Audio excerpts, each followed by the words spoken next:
Mä en ollut mitenkään luontainen saunoja, siinä mielessä varmaan epätyypillinen suomalainen, mutta musta on tullut kyllä ihan tällainen oikein suomalainen ja oikein saunoja.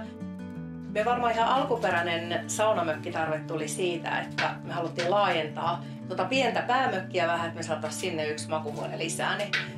Niin sieltä pistettiin sauna pois ja johonkin sauna haluttiin. Musta sellainen ehkä uskomattomin hetki, mikä liittyy tähän koko saunamökkiprojektiin, oli se, että tosiaan tuli aamupäivällä mökki tänne ja samana iltana me saunottiin. Mä olin ihan, että tämä voi olla niinku todellista, mutta näin se oli ja se oli kyllä aika makea fiilis. Mä en tiedä, onko mä jotenkin vähän vanha-aikainen kuluttaja, mutta mä en tykkää missään sellaisesta niin kuin pakko jostakin.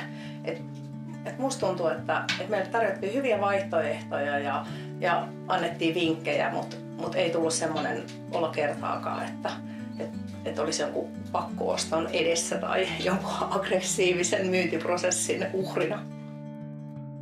Kun tosiaan itse en ollut koskaan aikaisemmin hankkinut minkäännäköistä mökkiä, niin oli jotenkin tärkeää, että tuli sellainen fiilis, että tämä mun saunamökkiprojekti on nyt niinku todella tärkeä. Ja aina jos oli jotain kysymyksiä, kun välttämättä itse ei tiennyt jotain asioita, ne sai aina nopeasti vastauksen ja sai oikean vastauksen.